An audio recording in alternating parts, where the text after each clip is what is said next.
حاصل کیا ہے. اللہ تبارک و تعالیٰ قرآن پاک میں والضحیٰ چاشت کی قسم، چڑھتے دن کی قسم، واللیل اذا سجا اور رات کی قسم جب وہ چھا جائے تاریک ہو جائے. ما ودعک ربک وما قلی. اے رسول نہ تو تیرے رب نے تجھے چھوڑا ہے اور نہ ہی تجھ سے ناراض ہوا ہے.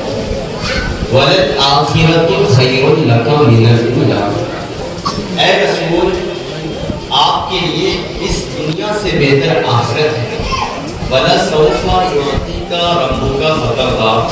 پیارے اللہ آپ کو اتنا عطا کرے گا، اتنا عطا کرے گا کہ آپ راضی ہو جائیں گے. امام جعفر صادق رضی اللہ تعالی بیان فرماتے ہیں کہ ان کا قول صاحب تفسیر صراط الجنان نے اسی آیت کے نیچے نقل فرمایا ہے. فرماتے ہیں امام جعفر صادق کہ یہ جو والضحیٰ کہا گیا ہے، چاشت کی قسم، چڑھتے دن کی قسم مراد دی گئی ہے. اس سے وہ وقت مراد ہے کہ جس وقت میں اللہ تبارک و تعالیٰ سے حضرت موسیٰ علیہ السلام نے کلام کیا. حضرت موسیٰ علیہ السلام جس گھڑی اللہ تبارک و تعالیٰ سے کلام فرمایا، قرآن اس کی قسم کا. آگے حضرت امام جعفر صادق ارشاد فرماتے ہیں کہ جو واللیل اذا سجا کہا گیا ہے کہ رات کی قسم جب وہ چھا جائے، تو فرماتے ہیں کہ یہ رات کون سی رات ہے؟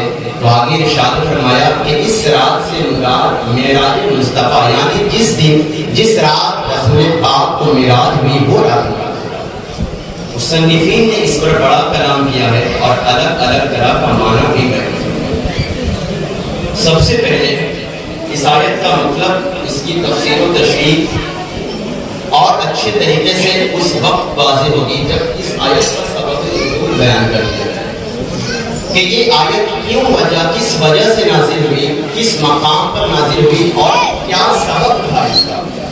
اصل میں جب اس کا سبب نزول آپ کو معلوم ہو جائے گا تب اس آیت مبارکہ کا علم اور اس کی تفسیر و تشریح، اس کی توضیح اچھی طرح آپ کو پتہ چلے. اصل میں اس آیت کریمہ کے نازل ہونے کا سبب یہ تھا کہ رسول پاک صلی اللہ تعالی علیہ وسلم کے اوپر قرآن کی آیت مبارکہ نازل ہوتی تھی مرنے کی شکل میں. اور بارہا آپ نے اپنے علماء سے سنا ہوگا کہ قرآن کی اگر کوئی سب سے پہلی آیت مبارکہ نازل بھی ہے تو وہ سورہ علق کی، سورہ اقرا کی ابتدائی چند آیتیں غار حرا میں رسول پاک صلی اللہ تعالی علیہ وسلم کے اوپر نازل ہوئی. اور اس طرح بار بار اللہ کے رسول صلی اللہ تعالی علیہ وسلم کے اوپر قرآن کی آیت وحی نازل ہوا کرتی تھی. کبھی حضرت جبریل علیہ السلام تشریف لاتے اور اللہ کی وحی نازل ہوتی. اسی طرح سلسلہ چلتا رہا اور قرآن مکمل ہو گیا. لیکن اسی قرآن مکمل ہونے کے عرصے میں ایک لمحہ ایسا آیا کہ اللہ کے رسول صلی اللہ تعالی علیہ وسلم کے اوپر وحی کا نزول بند ہو گیا. یعنی کچھ مہینے تک اللہ کے رسول صلی اللہ تعالی علیہ وسلم کے اوپر وحی آنا بند ہو گئی، منقطع ہو گیا. حتیٰ کہ حضرت جبریل علیہ السلام بھی تشریف لانا منقطع کر دیا. وحی کا نزول جب بند ہو گیا تو جو مکے کے کفار تھے، مکے کے مشرکین تھے، مکے کے کافرین تھے، انہوں نے رسول پاک کی شان مبارکہ میں نازیبہ کلمات بکنا شروع کیا اور کہا دیکھو دیکھو معاذ اللہ محمد کے رب نے ان کو چھوڑ دیا ہے، ان کو چھوڑ دیا ہے. اب تو حضرت جبریل بھی ان کے پاس نہیں آتی، اب تو حضرت جبریل بھی ان کے پاس نہیں آتے اور قرآن کی کوئی آیت کریمہ بھی نازل نہیں ہوتی. دیکھو دیکھو معاذ اللہ یہ جھوٹا نبی ہونے کا دعویٰ کیا کرتے تھے، ان کے رب نے تو ان کو چھوڑ دیا ہے. نہ بھی تو اب کوئی آیت نازل ہوتی ہے، نہ کوئی وحی آتی ہے، نہ بھی حضرت جبریل آتے ہیں. ان کے رب نے ان کو چھوڑ دیا. لیکن قربان جاؤں اللہ تبارک و تعالی جلال میں آیا، اس کی رحمت جوش میں آئی اور سورہ ضحیٰ کی چند آیتیں نازل فرما کر ان کفار مشرکین کے منہ کو صبح قیامت تک بند کر دیا. اور قرآن نے ارشاد فرمایا والضحیٰ چاشت کی قسم، چڑھتے دن کی قسم، واللیل اذا سجا، اور رات کی قسم جب وہ چھا جائے، ما ودعک ربک وما قلا، اے رسول آپ کے رب نے نہ ہی تو آپ کو چھوڑا ہے اور نہ ہی آپ سے ناراض ہوا ہے، وَلَلْآخِرَةُ خَيْرٌ لَكَ مِنَ الْأُولَىٰ، اے رسول یہ جو آج دنیا میں آپ کے اوپر بھونک رہے ہیں، میدان محشر میں آپ کی شان دیکھیں گے، کل قیامت کے دن آپ کا مقام کیا ہوگا یہ میدان محشر میں دیکھیں گے۔ وَلَسَوْفَ يُعْطِيكَ رَبُّكَ فَتَرْضَىٰ، وہاں اللہ آپ کو اتنا عطا کرے گا، اتنا عطا کرے گا، اتنا عطا کرے گا کہ آپ راضی ہو جائیں گے، سبحان اللہ سبحان اللہ، آپ راضی ہو جائیں گے، اتنا اللہ آپ کو عطا کرے گا کہ آپ راضی ہو جائیں گے۔ وَلَسَوْفَ يُعْطِيكَ رَبُّكَ فَتَرْضَىٰ، یہ سبب نزول اور اسی طرح کی ملتی جلتی تفسیر دیگر تمام کتب میں موجود ہے، چاہے وہ تفسیر بغوی ہو، چاہے وہ تفسیر نعیمی ہو، چاہے وہ تفسیر مدارک ہو، چاہے وہ تفسیر اشرفی ہو، چاہے وہ تفسیر صراط الجنان ہو، اسی طرح کی ملتی جلتی تفسیر تمام کتب میں موجود ہے کہ والضحیٰ سے مراد چاشت کی قسم لی گئی، اور واللیل اذا سجا سے رات کی جب وہ چھا جائے اس کی قسم مراد دی گئی۔ لیکن جب عاشق کی نظر، جب کسی عاشق کی نظر اس آیت مبارکہ پر پڑی، جب عاشقوں کی نظر اس آیت مبارکہ پر پڑی تو اس کے کئی معنی بیان ہوئے۔ ہم تو اہل عشق کے لوگ ہیں، ہم تو حضور علیہ الصلوۃ والسلام کی محبت میں زندگی گزارنے والے لوگ ہیں، ہم وہ بھی معنی بیان کریں گے جو عشق والا ہے، جو صوفیہ نے بیان کیا، جو مفسر نے بیان کیا، اب جو عاشق نے معنی بیان کیا، اب وہ ترجمہ اور وہ تشریح بھی بیان کر لیں۔ دیگر اعلیٰ حضرت نے بھی یہی ترجمہ اور تفسیر بیان کی ہے، اور سیدی اور مرشدی حضور شیخ الاسلام والمسلمین تفسیر اشرفی میں بھی اسی معنی کو آگے بیان کیا ہے۔ اب وہ کون سا معنی ہے جو عاشقوں والا ہے، آپ غور سے سماعت فرمائے۔ والضحیٰ سے مراد چاشت کی قسم مراد لی گئی، چڑھتے دن کی قسم لی گئی، لیکن اب جب عاشقوں کا انداز آیا تو ان کا انداز نرالا ہے، اب ان کا بیان کرنے کا انداز سنے۔ قرآن کہتا ہے والضحیٰ، ان عاشقوں نے تشریح کی، پیارے تیرے چہرے والضحیٰ کی قسم، والضحیٰ پیارے رسول تیرے چمکتے چہرے کی قسم، واللیل اذا سجا تیری کالی کالی زلفوں کی قسم، ما ودعک ربک وما قلا، اے پیارے رسول اللہ آپ کو کیسے چھوڑ سکتا ہے، کیسے ناراض ہو سکتا ہے، جبکہ وہ آگے ارشاد فرماتا ہے وَلَسَوْفَ يُعْطِيكَ رَبُّكَ فَتَرْضَىٰ، اے رسول اللہ تو آپ کو اتنا چاہتا ہے، اتنا عطا کرے گا، اتنا عطا کرے گا کہ آپ راضی ہو جائیں گے۔ یا رسول اللہ، اللہ آپ کو اتنا عطا کرے گا کہ آپ راضی ہو جائیں گے۔ دنیا کا ہر انسان، دنیا کا ہر قطب، دنیا کا ہر ولی، دنیا کا ہر صحابی، چاہے وہ صدیق اکبر ہو، عبادات کرتے اللہ راضی ہو جائے، عمر فاروق آئے اللہ راضی ہو جائے، عثمان غنی اللہ راضی ہو جائے، مولا علی زندگی گزارتے رہے اللہ راضی ہو جائے، حسن حسین کا کردار عمل اللہ راضی ہو جائے، سعید سعد اللہ راضی ہو جائے، طلحہ اور زبیر اللہ راضی ہو جائے، دنیا کے تمام اولیاء کے یہی کردار تاکہ اللہ راضی ہو جائے، تمام کتب کا یہی عمل اللہ راضی ہو جائے، تمام اقطاب کا یہی عمل اللہ راضی ہو جائے۔ ارے دنیا والے تو دنیا کا ہر فرد، حتیٰ کہ وہ جمادات و نباتات ہو، چرند و پرند ہو، پیڑ پودا ہو، انسان و جنات ہو، اللہ کی رضا چاہتا ہے، لیکن مصطفیٰ کی شان یہ ہے کہ اللہ خود محبوب کی رضا چاہتا ہے، تو پھر میں کیوں نہ کہوں خدا کی رضا چاہتے ہیں تو عالم خدا چاہتا ہے رضا ہے۔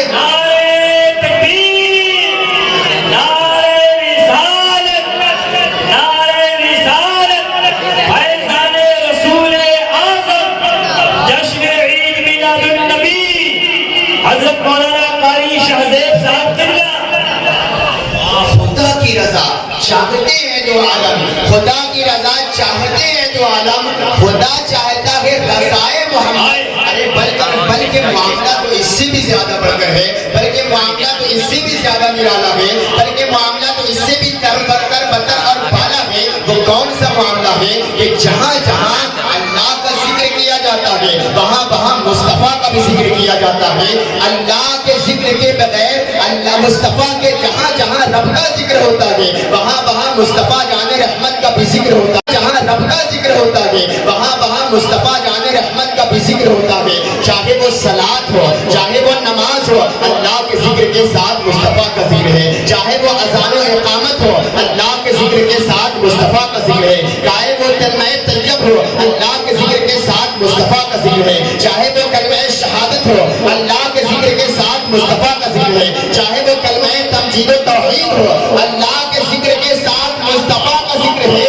پتہ یہ چلا نہ ہی تو اللہ کے ذکر کے بغیر مصطفیٰ کا ذکر ہو سکتا ہے اور نہ ہی مصطفیٰ کے ذکر بغیر اللہ کا ذکر ہوتا ہے. بلکہ معاملہ تو اس سے بھی بڑا ہے کہ اللہ اپنے محبوب کو اتنا چاہتا ہے کہ جو محبوب کی بارگاہ کا غلام ہوا جو محبوب کی بارگاہ کا مقبول ہوا وہ اللہ کی بارگاہ کا بھی مقبول ہو گیا. جو محبوب کی بارگاہ کا محبوب بنا وہ اللہ کی بارگاہ کا بھی محبوب ہوا. اسی لیے تو امام کہتے ہیں کہ اللہ اتنی محبت اپنے محبوب سے فرماتا ہے کہ میں تو مالک ہی کروں گا کہ ہم مالک کے حبیب یعنی محبوب و محب میں نہیں میرا تیرا میں تو مالک ہی کہوں گا کہ ہو مالک کے حبیب یعنی محبوب و محب میں نہیں میرا تیرا. پیارے جو تیری بارگاہ کا مقبول وہ اللہ کی بارگاہ کا بھی یہ ہے عاشقوں کا انداز. والضحیٰ سے مراد رسول پاک صلی اللہ تعالی علیہ وسلم کے روح زیبہ کی قسم کھائی اور والضحیٰ سے مراد حضور پاک صلی اللہ تعالی علیہ وسلم کے چہرے والضحیٰ کو مراد دیا. اور آگے چلتے ہیں کہ جب رسول پاک صلی اللہ تعالی علیہ وسلم کے چہرے والضحیٰ کی بات آئی ہے تفسیر کی کتابوں میں حدیث کی کتابوں میں سیرت کی کتابوں میں تاریخ کی کتابوں میں مؤرخین نے حضور علیہ السلام کے حسن کا الگ الگ انداز بیان کیا ہے. چاہے وہ صحابی ہو چاہے وہ تابعی ہو چاہے وہ تبع تابعی ہو چاہے وہ اولیاء امت ہو ہر انسان نے علیحدہ طور پر اپنے انداز میں رسول پاک صلی اللہ تعالی علیہ وسلم کے حسن کی تصویر کھینچی ہے. لیکن تاریخ میں ایک مثال اور ایک ضعیف خاتون کی ایک سیرت یافتہ ایسی ملتی ہے کہ بڑے بڑے خطبہ بھی اس کے کلام پر رقص کرتے ہیں. آخر وہ کون سی ضعیف خاتون ہے کہ جس نے مصطفیٰ جان رحمت کے حسن کی ایسی تصویر کھینچی کہ بڑے بڑے صحابی بھی اس کے بیان کردہ ان جملوں کو اپنی بارگاہ میں بڑا ادب کرتے ہیں. آخر وہ کون سی خاتون تھی؟ اسی خاتون کا نام تو معبد ہے. معبد کا اصل نام عاطفہ بنت خالد الخزاعی ہے لیکن یہ اپنے لقب سے بہت زیادہ مشہور ہے. معبد آپ جانتے ہیں مدینے اور مکے کے درمیان آپ کا ایک خیمہ تھا اور معبد رضی اللہ تعالی عنہ کا یہ کام تھا کہ جب کوئی مدینے سے مکے یا مکے سے مدینے جاتا تو راستے میں جو مسافر ہوتا معبد اس کی مہمان نوازی کرتی ان مسافروں کی خدمت کیا کرتی.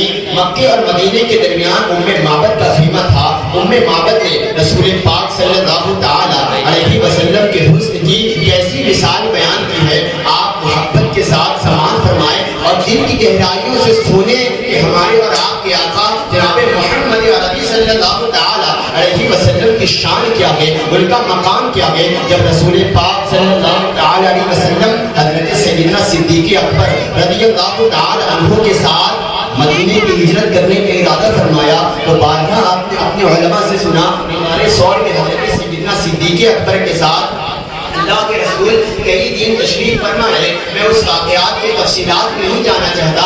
چند دن حضور علیہ السلام صدیق اکبر کے ساتھ غار ثور میں تشریف فرما تھے لیکن اس کے بعد اللہ کے رسول صلی اللہ تعالی علیہ وسلم جب غار ثور سے نکلے اور مدینے اب جانے کا ارادہ فرمایا ہے تو حضرت سیدنا صدیق اکبر رضی اللہ تعالی عنہ نے اپنے دو غلام کو بھی ساتھ میں لیا. یہ جنگل کا راستہ اچھی طریقے سے جانتے تھے. دو غلام کو صدیق اکبر نے اپنے ساتھ لیا اور اب مدینے کی ہجرت کا ارادہ ہے اور مدینے کی طرف رسول پاک صلی اللہ تعالی علیہ وسلم نکل رہے ہیں. اللہ کے رسول بھی ہیں صدیق اکبر بھی ہیں اور دو ساتھی اور بھی موجود ہیں. مدینے کے راستوں کے قریب جیسے جیسے ہو رہے ہیں اللہ کے رسول صلی اللہ تعالی علیہ وسلم اور سیدنا صدیق اکبر رضی اللہ تعالی عنہ کو بھوک اور پیاس سکانے لگی. صدیق اکبر رضی اللہ تعالی عنہ نے راستے میں ایک خیمہ دیکھا اور وہی خیمہ معبد کا تھا.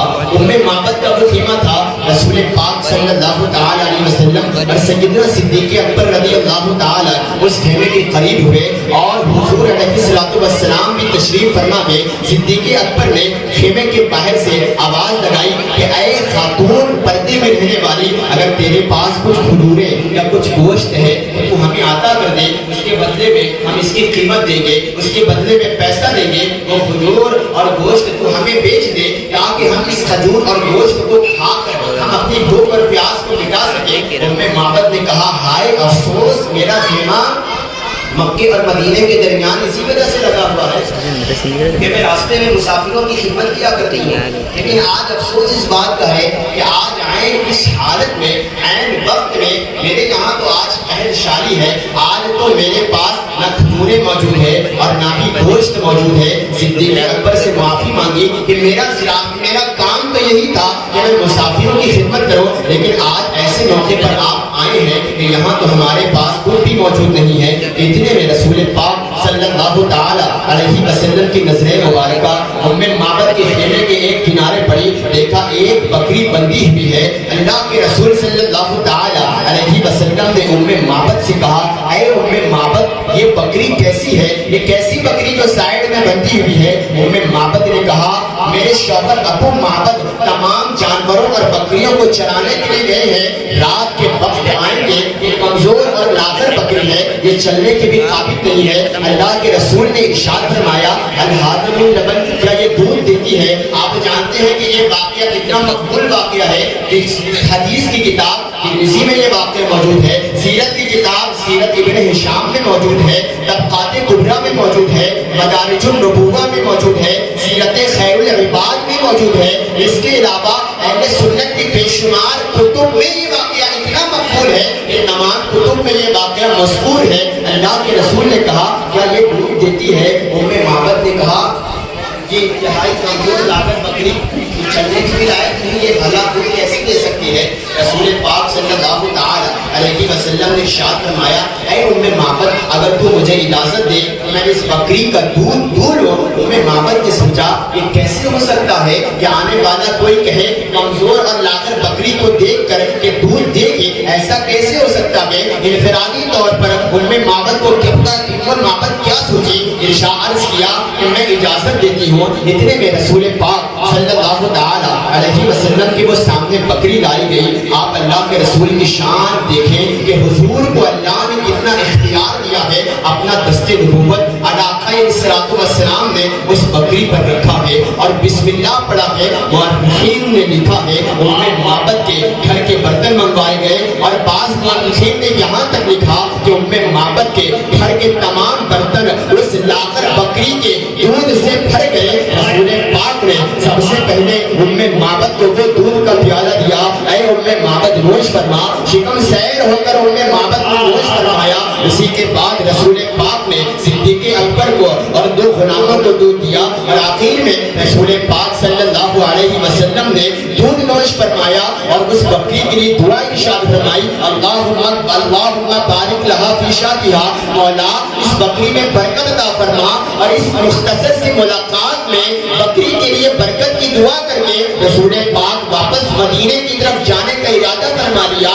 آپ جانتے ہیں کہ اس بکری کے لیے رسول پاک نے دعا کی تھی اور مستجاب الدعوات رسول اس کے بارے میں شاعر کہتا ہے کہ تیری دعا نہ اثر سے کبھی منعول ہوئی, ادھر زبان سے نکلی ادھر قبول ہوئی. اس بکری کے لیے رسول پاک نے دعا کی ہے.